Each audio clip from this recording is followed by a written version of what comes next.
Edit audio. So when my mom died, if I'm being honest, it was expected, right? She was a drinker, she took pills, she was a hardcore smoker. Oh, and when I was a kid, she was also very fond of telling me that she wasn't going to live to be an old lady. Which, I mean, who says that to a 9-year-old, by the way? Well, of course, my mom Rosie does. I really feel like it explains a lot. I say all that to say it was easier or easy-ish to process when she died. But my dad had all kinds of longevity in his family. I'm talking about grandmas and great-grandmas making kick-ass mac and cheese into their late 90s. I mean, in the Hopkins family, 90 was like the new 70. Yo. Yeah, no, I shouldn't say that. It's fine. So one day, long after my mom had passed, I got a call from my stepmom, and she told me that my dad was sick and he had 6 months left to live. It was just beyond shocking. And when he died, both my parents were gone, and I felt untethered. I no longer had parents. I no longer had people in the world who could tell me what a little asshole I was as a kid, and I felt alone. And I remember many months after his death, I sat in a therapist's office, and I was wondering why I still felt so sad. And I can remember thinking, like, when am I going to feel like myself again? Hello, folks. I'm Robin Hopkins, and this is Well Adjusting, where I talk to people about life stuff, but, not in an NPR way, more like we're at the bar, and we're having cocktails, and I am getting into your business sort of way. Oh, we love a cocktail. Oh, and producer Steph is here, too. Oh, yeah, hi, that's me. Today we chat, well, does grief ever end? Oh, and I must say, we laugh at our dead parents, but it's okay because it's what they would have wanted. So, wow. Okay, this episode is definitely heavier. I mean, we're talking about death and loss and grieving. But you guys, you know me, right? At this point, I'm not going to have that kind of a talk without some levity and some laughter. I mean, like, life is too short, folks. Literally. So today's guest is Sarina. She's, 20-something. And she's my cousin. Oh, yes, she is related to producer Steph, and we love her. And on a side note, I must say, producer Steph, she has the smoothest radio voice ever and should be on air. Anyway, she's been through a very serious life event. Her mom died when she was 16, but it wasn't just that. She learned about her mom's cancer at the age of 10, so she spent just a huge portion of her childhood waiting, wondering if, or really when, the other shoe was going to drop. So now she's celebrating major milestones in her life, but she's still feeling this loss, and it's leaving her questioning, like, does grief ever recede? Does it ever get easier? And I don't know, I feel like let's have this chat and let's find out if it does. I'm Sarina. I'm 23, a Virgo, living in Toronto. I just finished a master's degree in education, which is pretty exciting and something that I've been thinking a lot about. And I work in higher education and adult education, currently at a hospital in the city. Wow, you're like a smarty pants. I'm like a secret smarty pants. What's funny is when asked to introduce myself, I usually say, I'm Robin, I'm a Leo, I was born a small white baby in upstate New York, and I usually start with that. So I feel like we're kindred spirits. Yeah, I agree. I have a lot of Leo in my chart, so maybe that's why. Okay. I have no Virgo that I know of. Interesting. But I am bossy and controlling. Oh, me too. So when I was really young, I think in 2008, my mom was diagnosed with stage 4 lung cancer, and so got very sick and was very sick for most of my life because I was born in 1998, so I was 10 years old when I found out. And when I was 16, she lost her life. And so I lost my mom at a pretty young age, especially as like a young, like just post-pubescent girl. Losing your mom is a little bit jarring, to say the least. I felt very lost, and I think I still do feel very lost. I knew that my mom probably wouldn't, make it super long after she got diagnosed, but she made it longer than most people would and gave us a lot of hope when she was still around. And then when she passed away, it was very overwhelming. Even though you're prepared for it, sort of, it was super, super hard. But now I'm 23, still no mom. She didn't come back? No. That would have been a really nice twist on the story, by the way. All the sadness would have just completely gone away if you had said that. But exactly. You didn't. By the way, my mom's still dead too, if that makes you feel any better. Oh, that does. Dead, it really does. Still dead. Still dead. Okay, Love. still dead. Don't love. I mean, sorry. See, this is the thing. I'm so glad that you're laughing because I always say my mom knew funny. My dad too. They're both dead. No, we're on the dead parents. And I think, I don't know, God or whoever's out there gave me sense of humor. They would want me to joke about it. Yeah. Right? Because otherwise, what am I supposed to just walk through life crying? Yeah. No, I think my mom would have liked me joking. I don't know. Maybe she's rolling around in there. Who knows? I joke that she's not 6 feet under. She's 6 feet up because she's like in a wall in a mausoleum. So it's so bad. Anyways, the question that I came to Robin with was, does it get better? Does this sense of grief, I know that it'll never leave, but does it get easier to cope with? Does it get easier to manage? Does it get easier to deal with? Because at 23, it's been 16, 17, 18, 19, 20, 21. It's been like 7 years and it's worse than it's ever have been. Yeah. Like, especially finishing so many milestones. Like I said, I just finished my master's degree and I thought I would be so excited, so stoked, super happy. I've started a new big girl job, as I call it. And I literally have never been sadder. So I was like super excited for all this change and all this stuff to happen. But once it gets here, it's like, fuck. Because it's like someone's not there to see it. Yeah. Someone super, super important. Yeah. And I think we have to really set this up for the people who are listening. Like, I'm not a therapist, so I'm not going to be able to tell you. I can tell you from my own personal experience that I'll let you know when I know if it gets better. No, I'm just kidding. I'm just kidding. Please do. As you're bringing all this up, I just have like 1,000,001 questions. Did you even have a comprehension when you first knew what it would mean and what it could mean? I mean, I think anytime you hear stage 4, you go, oh, fuck. But like you were 10. Did you understand that? And was it talked about in your house? Yeah. I don't remember it being talked about what it meant. I will be honest, it was, first of all, like really, really long ago, like 13 years ago. So I don't remember very much. And also it was like super traumatic. So I think that's also why I don't remember a lot. But I remember being told that and thinking to myself that it was my fault. Really? I previously no. thought, like, I knew my mom was going for a lot of appointments. And then at that age, you start learning about cancer because people's grandparents and things like that. So, like, you know it exists. So I was like, Mom has cancer. She's dying. Like, I literally guessed it in my own head, like a week before, a couple days before. And then my parents sent me down in the backyard and told me. Like, I thought I manifested it. I thought it was my fault. And so there's still like a really weird amount of guilt.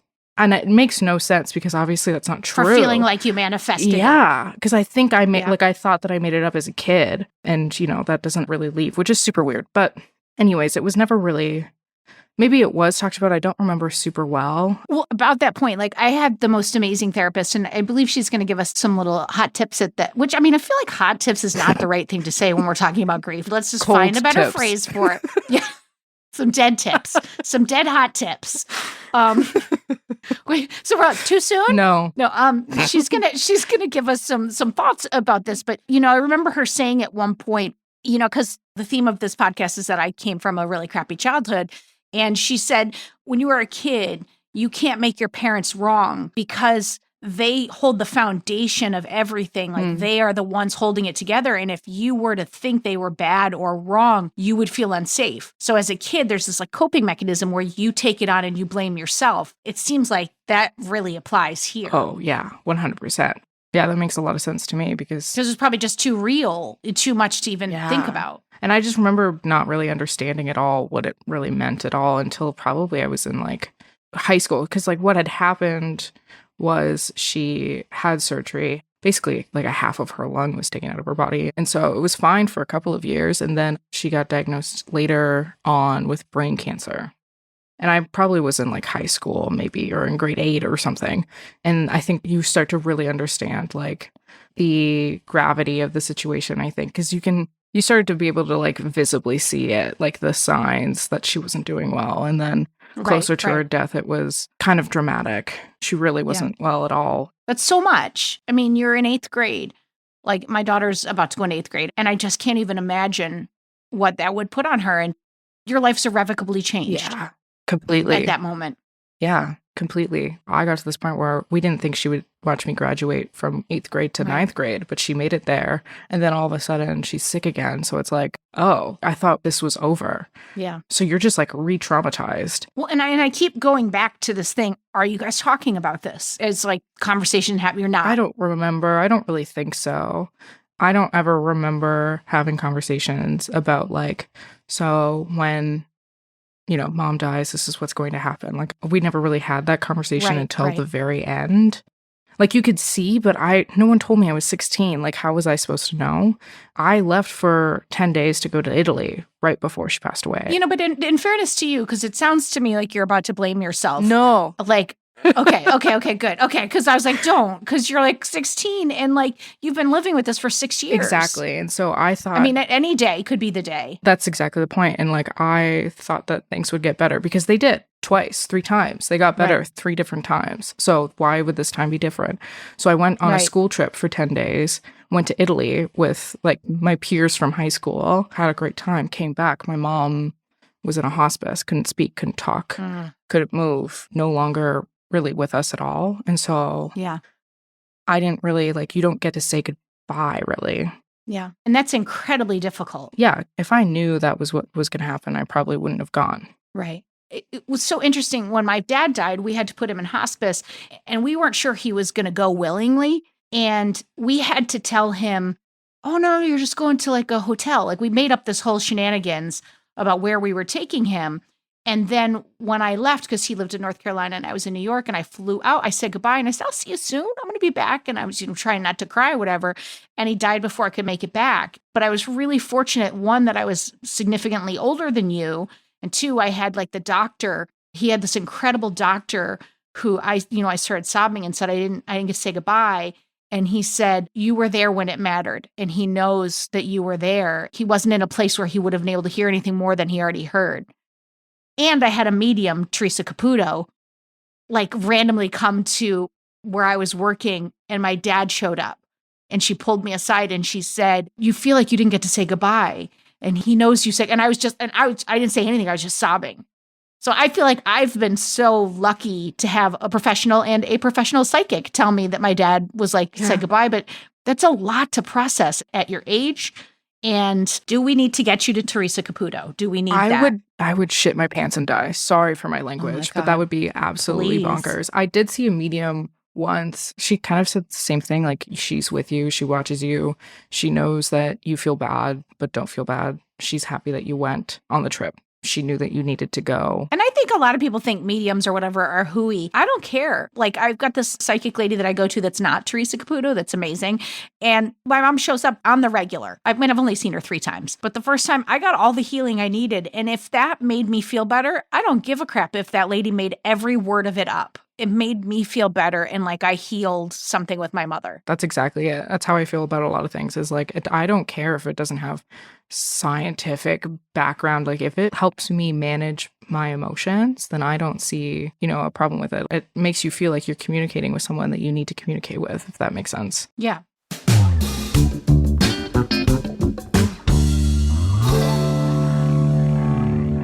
When you initially answered the question, you said you haven't processed it. But what I know of grief is that you're processing it over and over and over and over and over again over time. It's much like forgiveness. I worked with this amazing group who would say, first of all, you're forgiving somebody for you so that you can move on. But you might need to forgive a person repeatedly to get to a good space. And I feel the same way about grief. Like it comes in waves, and then the waves get further apart and maybe smaller. But then out of nowhere, like my kid will do something and I'll start sobbing and think, oh, I wish my mom could see that, or wish my dad was here to see my son be such a little turd. Like, he would have thought that was hilarious. Yeah. So it does to me seem like you're processing some. Yeah, I think so. It's like one of those things where you take 2 steps forward and then like 3 steps back and then 5 steps forward and then a step back. Like, it's, it's very... It's not linear. Yeah, right? exactly. No, not at all. It's very ebby and flowy. Oh, I love that. It's ebby and flowy. Ebby and flowy. I feel like we need t-shirts I'm in. that are bedazzled. Oh my God, I have a t-shirt idea. Let me know if you want one. It's Okay. It says, my mom died and all I got was this lousy t-shirt. Yes, please. Perfect. I'll order us some. And Okay, so because my mom had a t-shirt thing, she would always have t-shirts made like with disco decals, and she had one that she wore regularly that said twat. Not even kidding. And by the way, if that doesn't explain me in a nutshell, I don't know what is. She also had one that like there was like, where in the hell is Homer, New York? And then she would send me to school in it. And it was like 5 times too big for me, and I'd wear it to school and I would get sent home. And she was just like, and she'd be like smoking. She'd be like, ugh, those teachers. Like she just like didn't give a fuck. Oh, that's But incredible. I'm in on your dead t-shirt. I'm in on it. Cool. I'll order us a couple. You know, I'm struck by you saying that you just have all these wonderful accomplishments, and I'm already proud of you for what you've been through, and you kept moving, right? And so it makes sense to me that you would feel this way. There's an aloneness that can happen. You're tethered to your parents. You know, like when my dad died, it was my second parent. I felt like an orphan, even though I had a sister, but I was just like, part of your family leaves, your history, and their ability to see you going forward. So what are the echoes of it in your life, and what do you want it to be? Right now, I'm having a problem where I feel like, I don't know if it's jealousy, but like, for example, my partner's family and his parents, incredible human beings. They treat their kids like gold. Like they're just such a lovely family. His mom is so lovely. And on my first day of work, she texted me like, good luck on your first day. And I just was like, Oh, so sweet. Initially, I was like, I'm so jealous. I know that they treat me like family and that they're my chosen family. Yeah. But like, why can't I have that? And so I think healing looks like getting over that jealousy feeling and kind of accepting the love, but the kindness that's brought to me, as opposed to being like bitter about it. Does that make sense? yeah. I'm so bitter sometimes. And I think a lot of it stems from, losing my mom. If I can get to a point where, I don't know if it's through therapy, if it's through self-reflection, who knows? I eat, pray, love my way through life. Who knows what it looks like? I don't know what the actual actions look like because I've tried therapy and I've struggled with it and I never really liked it. Yeah. I know that the grief will never get like easier, and I know deep down that I'll always be sad about it because of course you are. Yeah. But if I could be less bitter, or if I could be less like, why me? Or if I could be less, I wish that was me, and I wish I had that. That would be sick. That would be pretty cool. What I am hearing from you is like you want it to have a place in your life. Like it becomes a part of the fabric of who you are, yet you can still experience love and it doesn't stop you. I'm picturing, I have this weird vision of like a crocheted vest, like you're wearing a crocheted vest and it's a patchwork quilty thing. And one of those things is your mom. And then one of those things is like her death. And it's just a part of who you are, and you carry it with you, but it doesn't define you. It's just one piece of the quilt. And I don't know why this vest has to be a quilt or why it has to be a vest, but it is how I saw you. I love a crocheted quilt. Why not? Right? Who doesn't? Who doesn't? Except the holes. I mean, it doesn't keep you that warm, but it's a nice foot and then blanket. you get stuck on it, but that's fine. Yeah, that's how I see it too. Like, because for the longest time, I couldn't talk about it. Like, if I were to have this conversation even like 2 years ago, I think I would be ugly crying on the floor already, shaking back and forth. Whereas like now I can really like talk about it. Well, so it's time. Time is everything, right? Exactly. So maybe that's a sign I should go back and call my therapist, Lisa. Lisa, if you're listening, I miss you. Lisa, give her a ringy dingy, Yeah, a little I should. email. You know what's funny is I have said this before, is that when it's time for me to go back to therapy, I find myself walking around the city thinking, I wonder what Patricia's doing. I wonder if I'll bump into Patricia. I'm in her neighborhood. And that was weird that I know my therapist's neighborhood, but it's fine. I'm not freaky. It's normal. It's totally normal to know where your therapist lives and works. 100%. I think if you listen, your gut tells you what's next. You may not like the answer and you might not want to do it, but in the same way that I approach therapy, if I have a thing that I don't want to say, I say to myself, you got to say it. You got to say it. Like I make myself say that thing. Sometimes I wait till the last 5 minutes, but I say the thing because it's like, I know I need the help. Yeah. And so like, maybe now it's time for that. I know that it is because I'm at this, like I said, I've hit this like huge milestone. Even now, just being done the coursework of a master's degree, like I'm like done school now, and I haven't been done school for like the last 20 years, basically, it feels like. So now that I'm done this milestone and it's hit me like a ton of fucking bricks.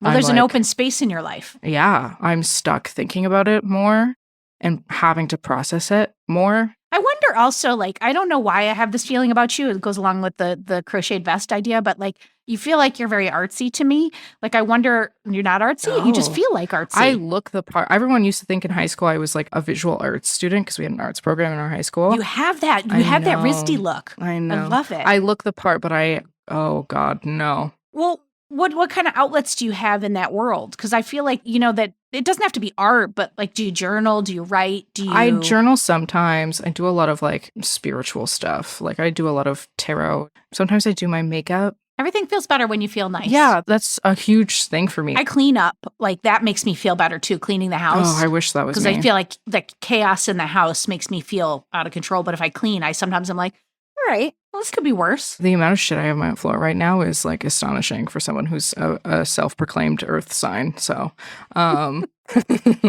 yeah, those are the kind of processy things that I do. I do journal a little bit. I don't consider myself super like artsy or creative. I think you're like a pretty good photographer and also really good at doing makeup. Thank you. Since like 12, you could do like really cool makeup. That's true, I guess. Yeah. Like you could have a YouTube channel and I would watch it. Also, you're really good at baking. Oh my God, that's right. I forget that I know how to bake sometimes because I'd never get to do it as often as I used to. It's my partner's birthday next week, and the only thing he ever asks for me for his birthday is a cheesecake. So, yeah, he Oliver, does. when you hear this, don't worry. I'm making your cheesecake, I promise. There's this book that I always give to people called The Artist's Way, and it's a 12-week workbook. And I had it on my shelf for like a decade before I did it. And one of the things I love about it is she talks about how you can be a lawyer, but you still have an artist in your soul. I think that's a really interesting way to like look for outside things. But I do also want to say, I am really guilty of trying to to-do list my feelings away, right? And like when my mom died, I was like, I had a checklist. I was like, I'm going to write. I am going to go to yoga. I am going to, and I don't fucking like yoga, but I went to yoga. And it was that kind of yoga where you like lay down and like someone came and put a blanket over me after. I fucking started sobbing in yoga in the middle of Manhattan. Like, I've never been more embarrassed. Like, I was not ready to go have someone do a motherly thing over me. I was like, Jesus Christ, Robin, you're doing that thing. You're trying to move yourself through this so fast because you don't want to feel anything. And the older I get and the more I still will struggle with this for the rest of my life. I will always try to move through my feelings really fast. Like, I'm catching myself even talking to you being like, what can we do for you? And the reality is like, you just got to process this shit in whatever way happens for you. And some of it just might be time. Yeah. I think a lot of it is time. It hasn't been that long. No, it really hasn't. I got kids older than when your mom died. Yeah. And like every year, another year goes by and I'm like, fuck, that was so long ago already. But like in the grand scheme of things, no, it's not. Because when I'm her age, hopefully I'm going to be her age one day. You will definitely be her age. Yeah, I hope so. And so how the fuck is it going to feel then? Like, what the fuck? Sorry for my language, but like, that's going to be fucking crazy. Love that you said sorry and then dropped an F-bomb right after that. I love that. Like, that's something that I can't even begin to wrap my brain around. I know that when I turn her age or, get to close to her age when she passed away, I think that that's going to be like another fucking crisis for me because I'm going to be like, what the fuck? Well, I'm going to say this. Don't even put yourself I there. know. Like, you're doing exactly what I'm saying I'm doing, which is you're being like, what about that? Yeah. What about that? Just be right here right now. And then we'll worry about that Exactly. later. And you'll call me and we're still going to be in touch. And I'm going to be like, it's not happening yet. It's not time yet for you to worry about that. Take a deep breath. You can worry about that like a year before. Yeah. You don't need to worry about that I right know, now. but here I am worried about it. But here you are worrying about that. How does your grief now differ from how it felt, 2 years ago or 3 years ago? Oh, that's a really good question. See, I'm having a hard time even remembering like 3 years ago. I have like a really bad memory problem. I don't remember much. I think now it's like, it feels deeper in my body. So I was taking this class. We would talk about like very serious things about like racial inequality, sexism, racism, et cetera, et cetera. And she would always ask us, like, where do you feel that? Like, not how does that make you feel, but where in your body do you feel that? And that changed my fucking mind. Like, that changed my world because now I know how to identify where I'm feeling things because of that one professor. She's a genius.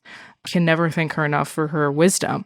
But I think now I like feel it really deep in my chest and very deep in my stomach. Not to be, a Debbie Downer, but this is an episode about death, so I apologize. I mean, we're definitely talking about dead people, so Yeah. I think that's okay. Okay. We'll allow it. Okay, thank God. But it's such a deep, deep guttural sadness. Yesterday was like so bad for me. Like it was so deep in my chest that it was like, how does my body even get that deep? Does that make sense? Like it was just such Yeah. a deep, awful feeling in my stomach and in my chest. It's just the sadness is like unfathomable sometimes. Like I can't believe I'm this sad when I have a roof over my head. Yeah, but that's unfair. I That's unfair to know. yourself. I know It's it really is. unfair to yourself because it's all relative. Your pain is your pain. Yeah. And don't fucking minimize Yeah. it. And I'm going to get all motherly with you, Sarina. Don't you dare do that. Don't do that to yourself. Because if I was feeling sad, would you ever say that to No. me?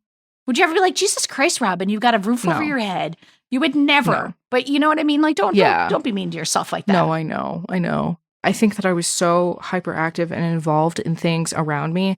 3 years ago, I was finishing my undergraduate degree. So I was like in my 4th year of university. So I'm knees deep in university work. I'm a part of like a million clubs. I'm working in residence life at my university. I have a partner. I have a million friends. I have all these things going on. So it's like, sure, it's around me. And I know that, there's things like Mother's Day where I'm always sad. And like that 3 years ago would have made me sad anyways. But when I went to bed at night 3 years ago, I don't think that I was like laying down being like, fuck, it hurts. Whereas like now I'm taking a deep breath and I'm like, fuck, it hurts. But you know what? In a way, I think that's good. Because to me, that means you were off. Yeah.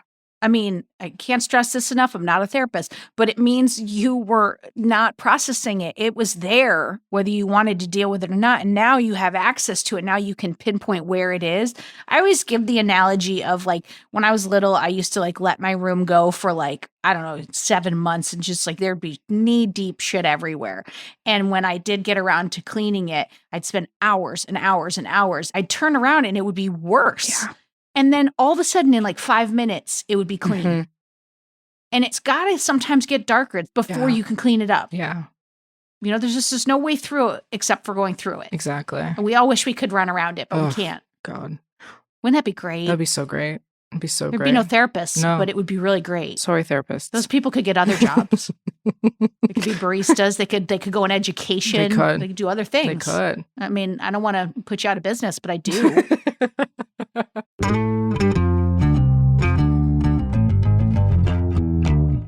All right, people, raise your hand if you have ever been personally exhausted by email, right? Same, friend, same. We're all so constantly inundated with email.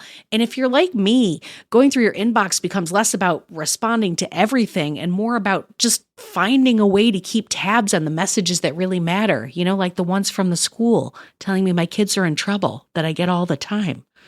Anyway, that's where SaneBox comes in. Think of it as an EMT for your email. As messages flow in, SaneBox does the triage for you, sifting only the important emails in your inbox and directing all the other distracting stuff, you know what I'm talking about, into your Sane Later folder.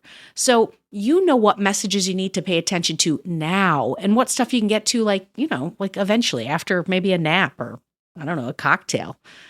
It also, and I know I'm waxing poetically, but it has some very handy features like the Sane Black Hole, where you can drag messages from annoying senders that you never want to hear from again. Bye, friend. Oh, and it also has Sane reminders to ping you if someone hasn't replied to your email by a certain date. I mean, nothing like having to follow up on your follow-up, am I right? All right, best of all, you can use SaneBox with any email client or phone anywhere you check your email. I mean, come on. See how SaneBox can magically remove distractions from your inbox with a free 2-week trial. That's a deal. Visit sanebox.com/well today to start your trial, and you're going to get a $25 credit. That's sanebox.com/WELL. Go ahead, folks. Get it.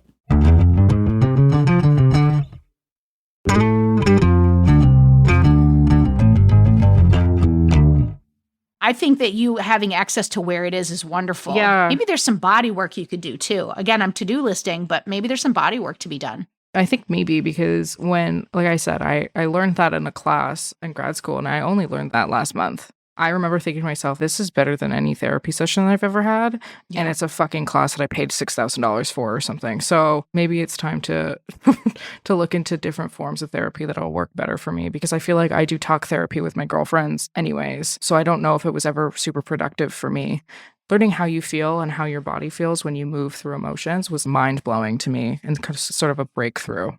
Well, and at your age, you probably just like clamped all your shit down and just locked it up. First of all, I do want to say, Sarina, I'm obsessed with you and I love you. I love you. I think something that's really interesting about you in a shitty way is like you legitimately have like no support system, but have entirely made your own. Like our family is hella Catholic, hella shitty, but like sweep everything under the rug and then like don't process anything. But I'm bringing that up because I think Robin has had a shitty family in some regards and has built her own system around that. So, Sarina, I kind of wanted you to talk about how you did that. I have 2 childhood best friends, Heather and Lindsay, and I literally probably would not have survived without them. Lindsay is my rock, truly. I am so grateful for her. But Heather has an incredible mom, and she was sort of like a second mom to me when things happened. And she always made it like very clear that like, you know, if you ever just want to spend the night or you need anything, please don't hesitate to like just come, just come, because she lived around the corner. And did you? I did sometimes, yeah, I did, because sometimes it just got kind of unbearable. I do feel like the universe gives you what you need sometimes. It does. It May not be what you want. Nope, definitely not. Would have preferred my own mother. Sure. You wouldn't have preferred my mother. And she would think that's funny. She would think that's funny. So I can say that. I don't know. I was lucky when she passed away that I had friends around me with really cool families and cool moms who, you know, swooped in and helped me out and made me feel better. And like also my nonna, my dad's mom, I spent a lot of time with her after it happened, and she always had my back. Like she always defended me against my dad. And she isn't chosen family, of course. Like, that's my literal grandmother. But I didn't talk about things with my grandmother because, like Steph said, like, our family is very much like sweep it under the rug, never talk about it. But at least, like, she filled a hole that was there and you needed it. Yeah. And she was, in her own way, incredibly supportive. I don't really have a huge support system. I had, like, my 2 childhood best friends and their families, and they were incredible. And then now my current partner, Oliver, he's super supportive and he's very helpful. And I just went on basically like a family trip with his family, and it was so nice. It was, I cannot begin to say how nice it was to go and travel and vacation with like a family who is just like chill, normal, like comfortable. If there is such a thing. I found myself like worrying because we were going to this like wedding. In my head, I was like, I have to look incredible. And so I was all freaking stressed out. And Oliver was like, listen, I know you're used to your family constantly commenting on what you look like and your appearance and things like that, but like that shit doesn't matter here. Literally, whatever you're physically comfortable in, please wear it. And if that means a dress and heels, that means a dress and heels. But if that means gym shorts and a t-shirt, like nobody's going to bat an eye, because what's most important is your comfortability. And I was like, damn, bro, no one's ever said that to me before. He sounds fucking delightful. Yeah, he kind of pissed me off yesterday, but I do love him. Well, you know, I mean, it's called relationships. And I think sometimes like about that saying, like, God doesn't give you, and I'm not even necessarily a God person, but like God doesn't give you more than you can handle. And it's like, I've flipped that and made it be like, I'm fucking strong. Like I got a lot of shit was handed to me, but I'm strong because of it. Yeah. And you are too. But just because you're strong doesn't mean you have to be strong all the time. And I think sometimes like the universe or whoever the hell you believe in will put something in place for you to take some of that burden. And it sounds like you found some of that. You know, I think that's fabulous. Yeah, me too. The people in my life that support me are just, you know, the best, and I adore them. So I'm very grateful for my chosen family. It's been so hard, but it's also been really lovely to have people who, you know, tell me that they're proud of me, and no matter what I do or how well I do in something or whatever, it's nice to know that those people have my back. That's a gift. I feel very lucky. I'm so glad that you are in a place where you can share. and that you did share it with us, because it's like a really vulnerable thing and it's a real part of who you are. And I'm honored that you chose to share it with us. Thank you. No, thank you. I'm happy to share because I think that when it all happened to me, I was like, how am I going to move on? Like, I didn't know anybody who was in my circumstance. I didn't, no one ever talked about it. I didn't know anybody who'd gone through it. So I feel like anybody who's listening, if you're going through this, you have kids, talk to them. Please, God, please. Please. I know it's hard for you, but like, talk to them. Yeah. Is there anything that you do or like any time that you've had that you feel extra connected to your mama? Yes, definitely. There's definitely moments where I'm like, oh, mom would rock with this, or this reminds me of mom. So this is my mom's diamonds on here from her wedding and engagement ring. And then I wear a ring from my mom I call it a forget-me-not because that's what she called it. She got it from her mom and it's Danish sterling silver. My mom was Danish. This is what makes me feel like she's with me. My amazing psychic told me that birds, doves, or like in the pigeon family or part of the dove family. She told me that's your mom talking to you. And so every time I walk by the window, because I have like pigeons that are just sitting there, and when I walk by, I always go, "Hi, Mom," and then I just keep walking. That's I'm like, "Hey, Mom, what's up?" So and I just assume she's with me. I love that because I love pigeons and I Right? love rats. I love Rosie is a pigeon somewhere. I love it. And again, whether it's true or not, if it makes me feel nice, it makes me feel connected to my Who mom in the gives- best possible way. Yeah, who gives a fuck? That's right. That's Who right. cares? Last question. What keeps you going and what brings you joy these days? What keeps me going is knowing that I want to live like she wanted me to. Like she was so adamant that I, like, for example, like lived at university when I went to university and had fun. On the weekends, she was like, "You're not sitting on that couch. We're going out and we're doing things." Like she was a very go, very active person. And so what keeps me going is knowing that like she would have liked to have seen me do everything that I've ever wanted to do, because there were so many things that she never got to do and she regretted it. And she always talked about that. And so that keeps me going because I know that whether or not she's actually looking over me and whether or not spirits are real or whatever, who cares? I feel like it is, or I feel like she's watching me and I want her to, I don't know, like watch a cool coming of age movie where the protagonist like has a good happy ending or something. Well, and then just like in a cool coming of age movie, I hope there's a handoff where it goes from you wanting to show her that you did it to you wanting to do it for you. Yeah. And then she's looking on from her patchwork quilt. Yes, vest. exactly.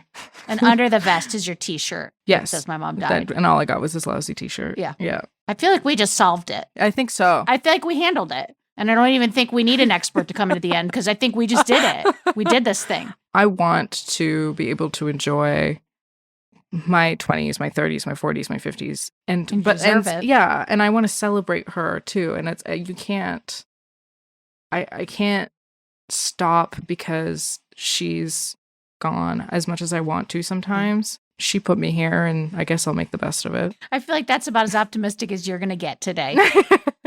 And I think that's okay. It's a great place to be. I've been trying to be a little bit more optimistic, but it's been a little bit bleak lately, but we're working on it. We're doing our best. And I know that she would be super, super proud of me of what I've done. And that keeps me going. That brings me joy. There's so many just parallels of like lightness and darkness and all of that in your story. And it's just, I hope that having had a conversation might even bring some more lightness to you. Like maybe you released a little something just in talking. Because I find that happens for me. I mean, I don't want to put that on you, but it does happen for me. It happens to me too, because like, I don't know, you'll have these service level conversations about it, about like, oh, how are you? You know, yada, yada, yada. But like, you don't forget the chance to like talk about where does that make you feel unless you pay someone $150 an hour to talk about that, which you ain't got to pay me nothing. That's the beauty. That's the beauty. It's been good. It's been good to be able to talk about it too lately. Well, the mom in me is going to say, before we say goodbye and thank you, the mom in me is going to say, keep being kind to yourself because you deserve it. Thank you. Thank you. I'll try my best. And the non-mom in me, but person who loves you is going to tell you that I don't know a single person that's met you that isn't super proud of you and where you've gotten yourself. Don't make me cry. It's nice to be able to talk about it, but also approach it from a place that's like not super serious. It doesn't have to be so serious. And you're going to help a lot of people just having this conversation. I really do believe it. Thank you. No, thank you. Thank you. Thank you. Thank you. That's what I have to say. Thank you. No, thank you. No, thank you. Thank you.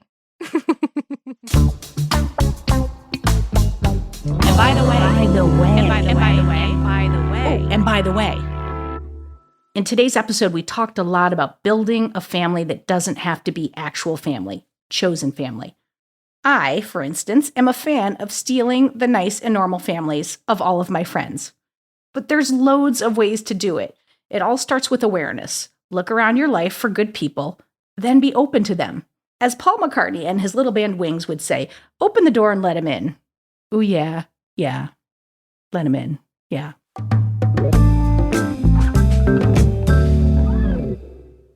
All right, folks, it is that time where we get some advice from someone else, and I think that's welcome. Today, we have Patricia, also known as my therapist, and she is coming in to talk about how to process grief. I think that talk therapy around grief is really important. And there are grief groups. Some people don't like them because everybody's talking about their grief, but that is a place to go to talk and to hear and to listen. I think that there are also Reichian therapy. That's the therapy where the person is trained. It's a kind of a Freudian body thing to see where you're holding your body armor, and then they go for that. They get you to feel your body armor, and then they work systematically at taking it apart so that you actually feel what's underneath your body armor. Grief is something we can feel in our bodies, very much so. It's also not the norm to feel stuff like that. So it can be a sign of deep processing. It could also be a sign of dissociation, like, well, I'm not angry at all, but, I have irritable bowel syndrome or something. Or, things are fine in my life, but I get migraines. So, well, there are some disowned emotions that are getting lodged into the body. So you have to kind of figure that out. But here's the thing about grief.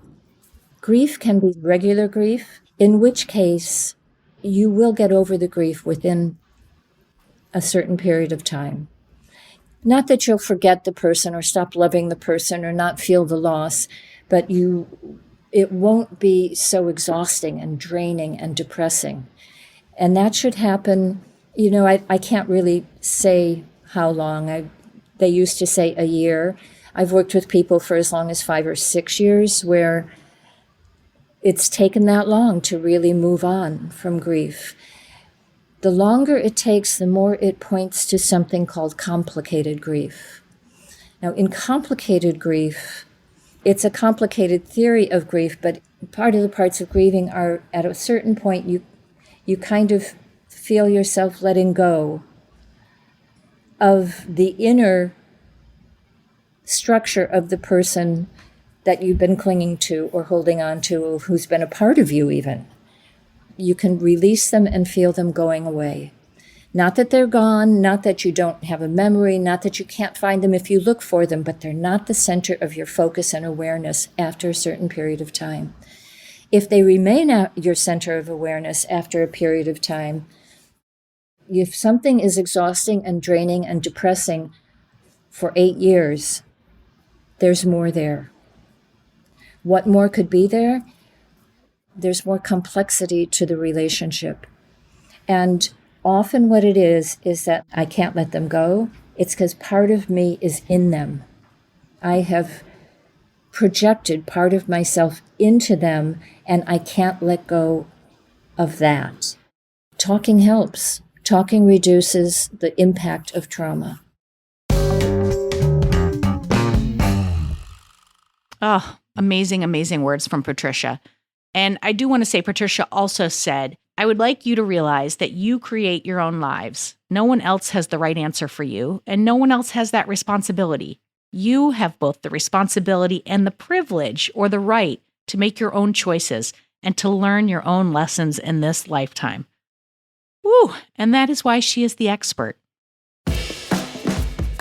Okay, folks, that is it for today. But before we go, I want to say so many thanks to Sarina for sharing her story with us. I laughed, I cried. It was just an incredible conversation. For more Robin, and you may need that, you probably don't need it, but if you do, you can follow me at Real Rob Hops on all the platforms, all the socials, as the kids today say.